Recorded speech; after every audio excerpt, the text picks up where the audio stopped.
नमस्कार मित्रगणों, आपने या आपके आसपास जिन लोगों ने भी सहारा सबमिशन पोर्टल और सहारा रिफंड पोर्टल पर पैसा आवेदन पाने के लिए किया था, लेकिन गोल गोल घुमाते हुए और उन्हें नचाते हुए किसी का लगभग उम्मीद है पैसा नहीं आया होगा। इसके मामले के आंकड़े जो हैं आपके सामने हम रखेंगे। गृह मंत्री अमित शाह ने चुनावी भाषण में कहा था कि बहुत जल्द पैसा मिल जाएगा, 3 महीने का टाइम दिया। अब राज्यसभा में दिसंबर में अमित शाह ने कहा सहारा के निवेशक का पाई पैसा मिलेगा और सहारा सीआरसी पोर्टल के माध्यम से जो सहारा से भी खाते में पड़े 24,912 करोड़ में से 5,000 करोड़ सुप्रीम कोर्ट ने सीआरसीएस यानी सेंट्रल रजिस्ट्रार को दिया था, वो भी पैसा लोगों को दे पाने में किस तरीके से फेल हुआ है या फिर कुछ और है। आप जानिए और महसूस करिए कि आपके पैसे को आपको ही समय से क्यों नहीं मिल पा रहा है।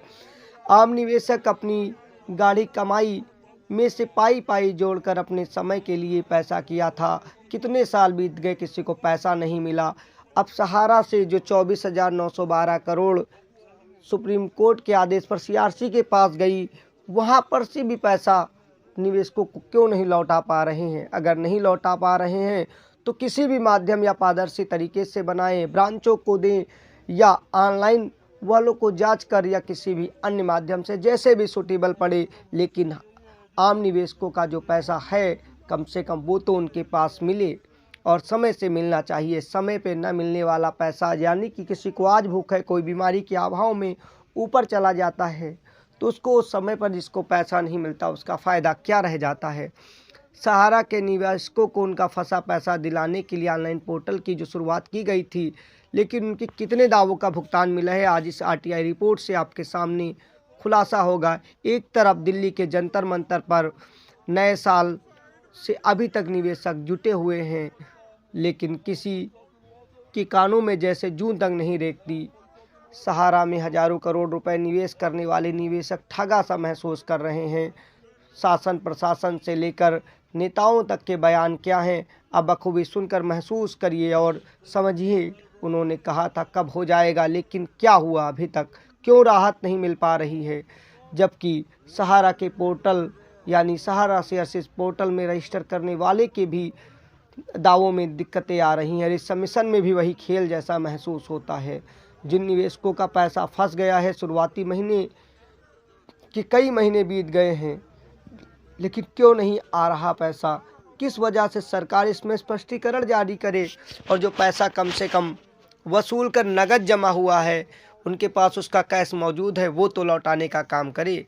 एक आरटीआई रिपोर्ट में सहारा रिफंड पोर्टल को लेकर वो सच सामने आया है जो जानकर आप हैरान ही रह जाएंगे। और मनी लाइफ पर इसी को लेकर एक रिपोर्ट छपी है। आरटीआई के हवाले से बताया गया है अब तक 0.27 यानी कि 2.7 यानी 2.5-3 लोगों का मान लीजिए पैसा भुगतान हो पाया है। Central registrar of cooperative society जरिए अब तक निवेशकों ने 82,695 करोड़ रुपए के दावे जमा किए हैं। इनमें से केवल 228 करोड़ 77 लाख रुपए का भुगतान सीआरसी द्वारा किया गया है, जबकि सीआरसी के पास 5,000 करोड़ रुपए सुप्रीम कोर्ट के आदेश पर 24,912 करोड़ जो सहारा से भी खाते में था, उनमें से पैसा पहुंचा दिया गया था। यह स्थिति तब है जब सहारा रिफंड पोर्टल को शुरू हुए करीब 6 महीना बीत गया है। केंद्रीय गृह मंत्री ने वादा किया था और कहा था निवेशकों का पैसा लौटाया जाएगा, और इसी साल जो पिछला बीत गया है 18 जुलाई को सहारा रिफंड पोर्टल की शुरुआत हुई थी। पोर्टल के माध्यम से दावे किए गए थे, उद्घाटन किया गया था और सहारा की 4 cooperative society, Sahara credit cooperative society limited, Sahara credit cooperative society limited, Saharayan universal multipurpose society, Hamara India credit cooperative society और स्टार मल्टीपर्पज सोसाइटी के निवेशकों को पैसा वापस कराने की बात की गई। लेकिन ये सच्चाई हर आदमी जानता है, कितने लोगों को पैसा मिल पाया है।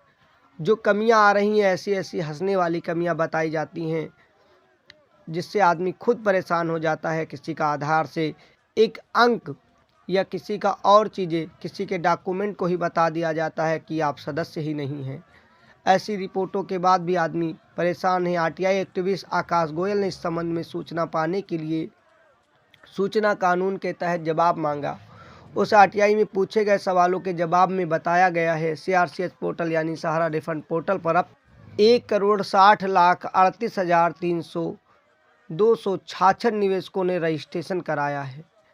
रजिस्टर्ड निवेशकों ने अब तक रिफंड के लिए कुल 3,41,15,418 दावे किए हैं। दावे टोटल 82,695 करोड़ 51 लाख रुपए के थे। इनमें से केवल अब तक सिर्फ 228 करोड़ 77 लाख रुपए का भुगतान किया गया है। क्या लोगों की कमियां हैं या कोई अन्य चीज़ें हैं? स्पष्टीकरण देते हुए समय से जितना पैसा अकाउंटों में जमा है कम से कम उतना तो आदमी को सीआरसी के पास उपलब्ध है, पहुंचा दिया जाए। जब इतनी छोटी रकम का भुगतान हुआ है तो इतना बड़ा भुगतान कैसे और कितने दिनों में कर पाएंगे, जबकि शुरुआत में अभी तक केवल 6 महीने के अंदर 228 करोड़ 77 लाख रुपए का भुगतान तो शायद 82,695 में ये कई साल लगा देंगे इस गणित के अनुसार। खैर, आरटीआई में जानकारी के बाद फिर चौंकाने वाले दावे हैं। पोर्टल के जरिए 52,133 दावे फिर से रिसबमिट किए गए हैं, यानी रिसबमिट करने वालों में बहुत कम लोग हैं। कुछ लोगों का तो जैसे विश्वास ही उठ गया है और हर चीज़ कराने में पैसे लगते हैं। इनमें से रिसबमिट करने वालों में टोटल 52,19,000 रुपये के दावे थे, जिनमें से 3 करोड़ 13 लाख रुपए का भुगतान रिसबमिशन में हो पाया है, यानी फिर से सबमिट किए गए दावों में करीब 6% भुगतान हुआ है। बीते दिनों सहारा इंडिया के सुब्रत राय, जो कि संस्थापक थे, चेयरमैन थे, उनके निधन के बाद सरकार ने निवेशकों को भरोसा दिलाया था सभी निवेशकों को उनकी एक एक पाई लौटाई जाएगी।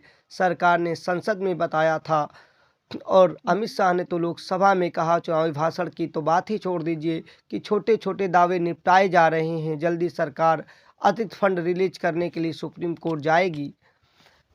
सुप्रीम कोर्ट वाला फंड तो जब आएगा तब आएगा, लेकिन 5,000 करोड़ रुपया इसको तो अभी तक बांट देने की ज़रूरत थी, ताकि लोगों को समय से बिल्कुल राहत मिल पाए। विशाल की रिपोर्ट में ऐसी ही नई जानकारियां जो भी आएंगी आपको सीधे सपाट शब्दों में बताई जाएंगी। इसमें लांग लपेट की कोई वो नहीं है। ऐसी ही जानकारियों और खबरों को पाने के लिए विशाल की रिपोर्ट को लाइक शेयर सब्सक्राइब अवश्य करें। जय हिंद।